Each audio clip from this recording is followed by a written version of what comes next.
Hello, Bart here, or you can call me Sully. Last time I reviewed Storks, and it was a funny and enjoyable movie. But that movie led me to wonder whether the film I'm reviewing today is better, worse, or on the same level. Because, much like how I originally thought about Storks, I wasn't keen on seeing this one from its advertising. But I gave it a go, and found it to be quite enjoyable.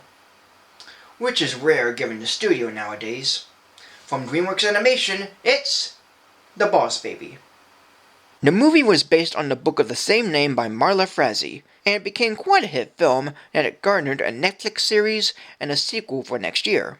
A boy, named Timothy Leslie Templeton, or Tim, is living a perfect life with his mom and dad, who have jobs working in marketing for Puppy Co., where puppies are created. But he also has a very active imagination, despite his parents thinking his imagination is overactive. But one day, a baby wearing a business suit arrives at the Templeton's house, being Tim's brother, and every day the baby takes the parents' love and attention away from Tim. But soon Tim finds out the baby, named Boss Baby, can not only talk and act like an adult, but also comes from BabyCorp, where babies are made and some are left to run the company. Tim learns from Boss Baby that he came down on a mission to stop Puppy Co. and its owner, Francis, who are secretly planning to show a new puppy that will put BabyCorp out of business, as puppies are getting more love and attention than babies. So Tim decides to help Boss Baby find out what puppy Puppy Co. is creating, as helping each other would get the Boss Baby promoted and back to BabyCorp, and Tim will have his parents back.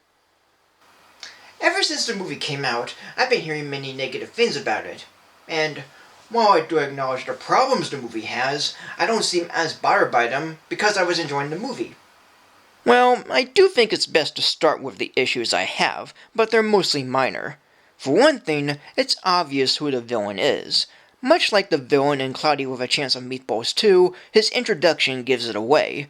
And when a portrait of super colossal big fat Boss Baby appears in the hallway of BabyCorp, you can pretty much tell who it is, even before it's revealed later on. Another issue I have is a little bit of comedy.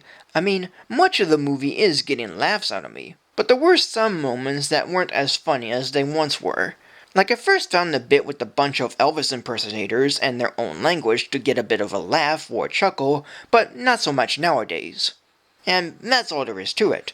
Yet with the many other negative stuff people mention, I have to very much disagree on. The big one is comparing it to Storks that came out months before. And really, they're about as different as they can be, despite how close they are. Both show where babies come from, yet one explains how they're made while the other doesn't. Both have a convention at the end, yet one is with the Storks on Stork Mountain, while the other is a convention center in Las Vegas. Both show babies getting prepped and ready for families like in classic cartoons, yet one shows it in the end, while the other has it a few times. Both do of course have villains, but where Hunter's motivation is vague and not fully established, Francis's motivation is clear and understandable, definitely having more connections than Hunter. And both have boys using imagination, yet Nate's shown in real time, where Tim's own imagination is shown with bright colors, stylish artwork, and a bit of creativity, as well as playing a major part of the movie. And yeah, I sometimes hear criticism that the world and characters the movie sets up doesn't make sense, but I have to disagree in that it makes sense, from a certain point of view. For I see this movie as being like a cartoon, and a good one at that.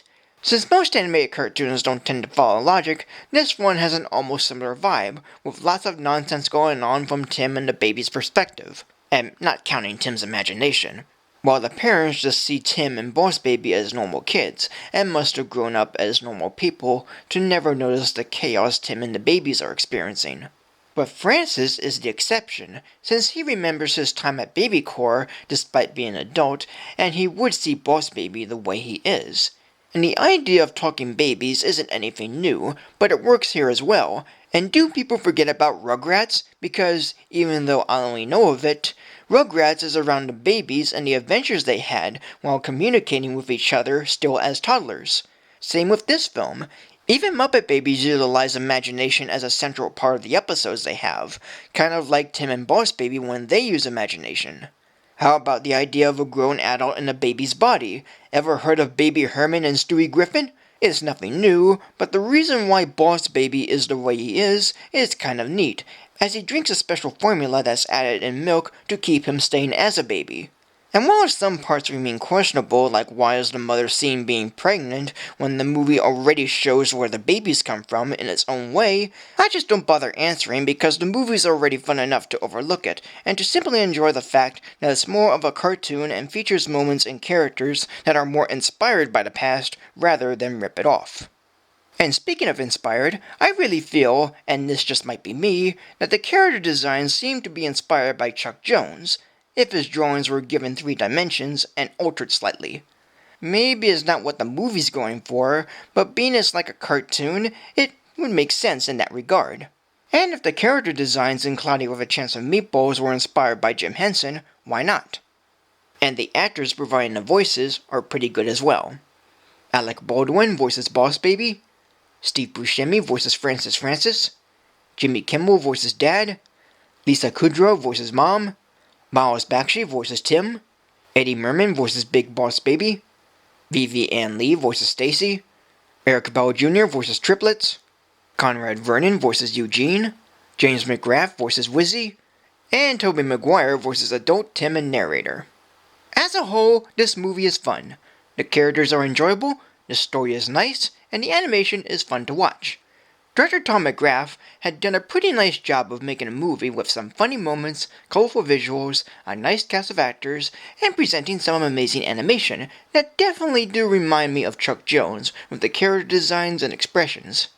Sure, some things don't add up or make sense on more viewings, though mostly just some, and some bits are predictable, but I don't bother questioning them because I feel like it's being a cartoon, and I had a good time watching it again, even to having some good laughs.